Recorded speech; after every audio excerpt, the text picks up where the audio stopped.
ver, sí, amigos míos, buenos días, hola, ¿qué tal? Un besote. Quiero que escuchen atentamente, señores, este impactante testimonio de una enfermera cubana. Es una cosa que yo me quedé sin palabras. Ella está dentro de Cuba. Ella quiso que este testimonio saliera a la luz de cómo está la cosa con la salud, con las medicinas, el estado de la medicina cubana, cómo están los médicos cubanos, lo que está pasando dentro de los hospitales, verdades incómodas, cosas terribles que a mí me dejaron en shock.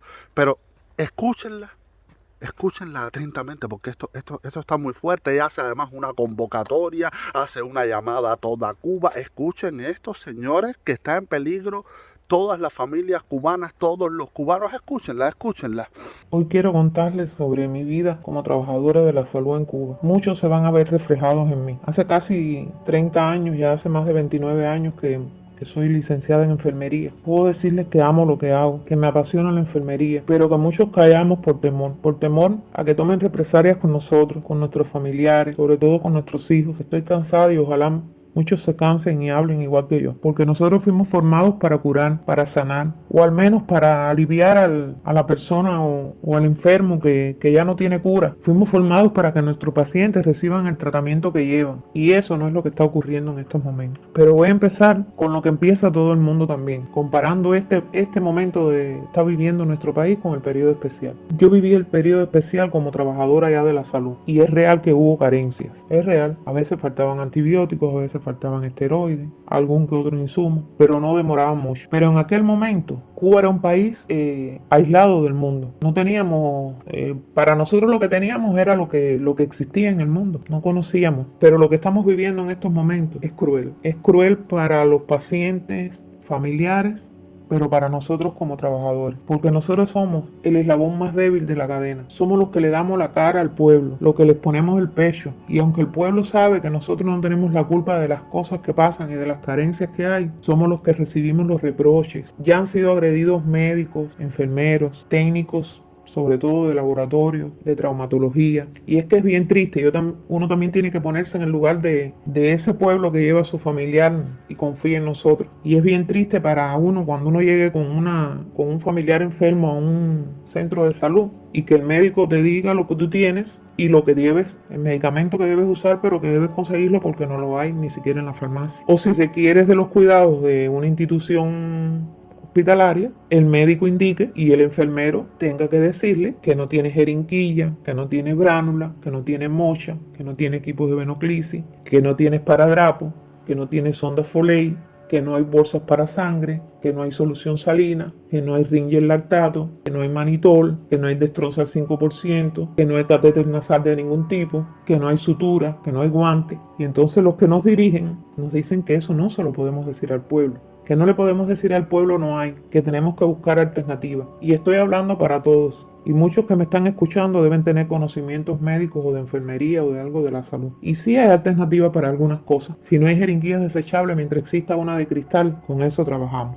Aunque las que nos quedan son de 5 mililitros nada más y no tienen calidad alguna. Pero, ¿qué alternativa hay cuando tengo que poner una hidratación y no tengo un equipo de venoclisis? Para eso no hay alternativa. ¿Qué alternativa hay cuando hay que operar a un paciente y no hay anestesia, y no hay sutura, y no hay compresa, y no hay torundas, y no hay guantes? ¿Y qué alternativa hay cuando hay que hemodializar a un paciente con insuficiencia renal crónica y no hay hemodializadores, y no hay líneas arteriovenosas, y no hay heparina, y no hay catéter de doble luz? Para eso no hay alternativa. Y estamos cansados. Nos piden y nos llaman al reuso, o sea, a reesterilizar todo lo que se puede reesterilizar por las diferentes formas que existen, ya sean autoclave de vapor o de calor, o en cámara de óxido de etileno, las máscaras, los tenedores de oxígeno, los tubos endotraqueales, todo eso se rehúsa. La mayoría de los pacientes que hoy se operan en Cuba es porque lo llevan todo, porque el cirujano le tiene que decir todo lo que tiene que traer para un día quirúrgico, no para él solo, para un turno electivo completo. De hecho, la mayoría de los hospitales tienen las cirugías electivas suspendidas. Recuerdo ahora también, con tristeza, la etapa más dura de la COVID, de la pandemia de la COVID, donde este gobierno no se cansó nunca de criticar, aún en las etapas más difíciles que pasó este país, de criticar a los demás sistemas que habían colapsado de otros países, como el de Brasil, el de Ecuador, Estados Unidos o algunos países de Europa. Aquí nos equivocamos completo. Aquí el sistema se equivocó, pero por completo, porque nosotros también colapsamos. Se acabaron las camas en los hospitales. Pacientes que tenían que estar en hospitales estaban en hotel, se crearon condiciones en hoteles, en escuelas, pero no es igual y el que tiene conocimientos lo sabe. Pero pacientes que tenían que estar en hospitales estaban en sus casas. Pero pacientes que tenían que estar en salas de terapia no tenían acceso a las salas de terapia porque no habían cama en las salas de terapia. Pero no habían los test de antígenos suficientes para todos los pacientes, que era la primera prueba que se hacía ante síntomas respiratorios. Y si te daba positivo, entonces había que hacer un PCR, pero tampoco habían los PCR, las pruebas de PCR suficientes para todos. Y muchos pacientes fallecieron que los médicos sabían que tenían COVID, pero sin el diagnóstico de COVID porque no tenían un PCR. Pero no había antibióticos, no había esteroides. Las personas lo pagaban a precios exorbitantes, a miles de pesos pagaban los medicamentos. Había quienes los traían de otros países, sobre todo de Rusia. Los compraban por internet, por Telegram. Daban miles y miles de pesos por un bulbo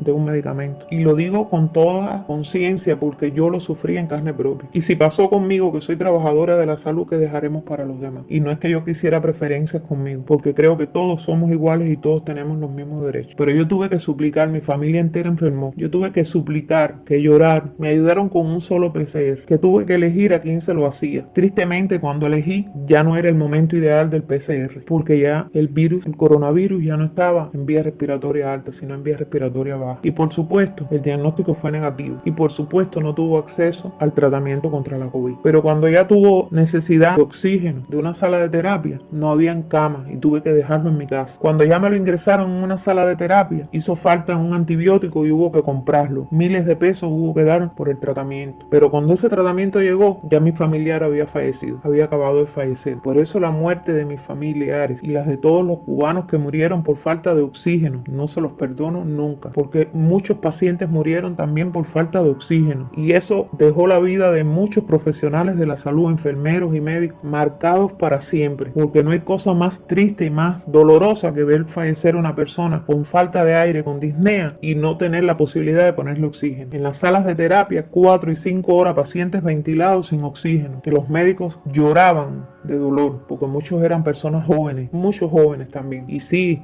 muchos decían que se podía dar ambos. El que tenga el más mínimo conocimiento médico sabe que en esos casos no había solución dando ambos. En estos momentos las carencias son enormes. Y en ocasiones te das cuenta después que sí hay, porque después de pronto aparecen las cosas. Pero te dicen que tienen que es que estaban en la reserva y que había que liberar la reserva. Una reserva que existe para una supuesta guerra. Guerra que todo cubano sabe que nunca va a ocurrir. Pero siempre nos han engañado con el temor de que Estados Unidos nos va a invadir. Ahora estamos en una epidemia de dengue, pero las condiciones higiénicas del país completo, la insalubridad es enorme. Uno recorre las calles de los pueblos y están llenos de basura, de escombros, zanjas sucias. No le importamos, al pueblo de Cuba no le importa al gobierno. ¿Por qué? Porque cuando ellos se enferman son atendidos en hospitales como el Hermanos Jamejeir, como el CIME, el SIREN, van a los grandes institutos. Pero los de a pie tenemos que ir a lo que nos toca, y lo que nos toca es sufrir.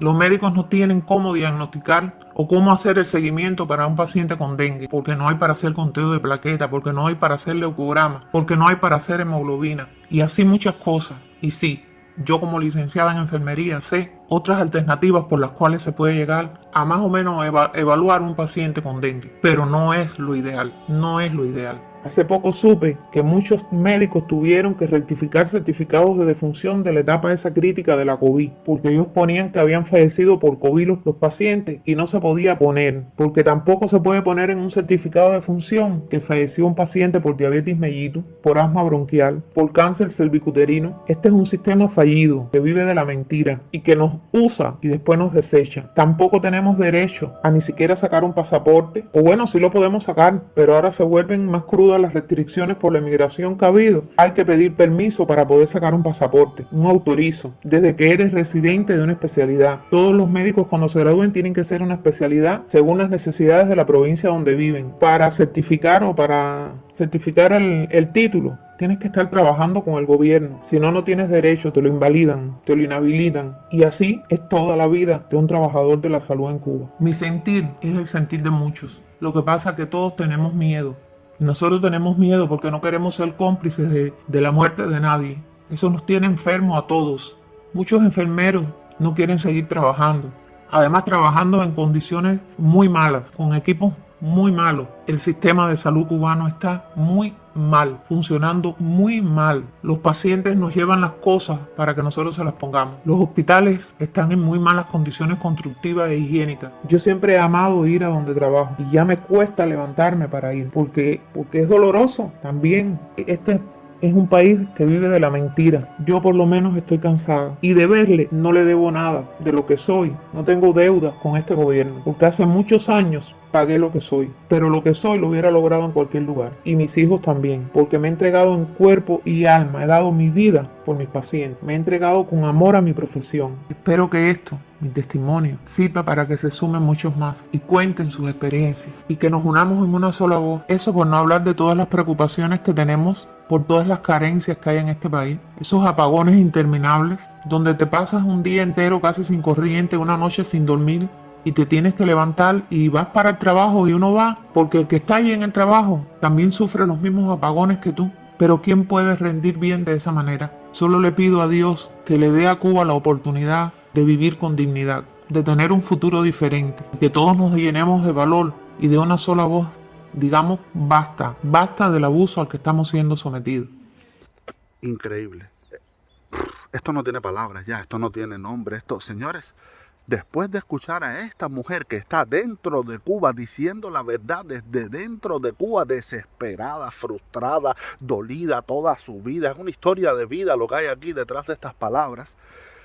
Y lo que está diciendo es que ahora mismo la salud cubana, los médicos cubanos, lo que están haciendo, aunque no lo quieran, es matando a los cubanos. Y cada día que pasa sin que digan la verdad, sin que alcen la voz, sin que se unan, sin que exijan lo que se tiene que exigir, están matando al pueblo cubano y están siendo cómplices de estos dinosaurios.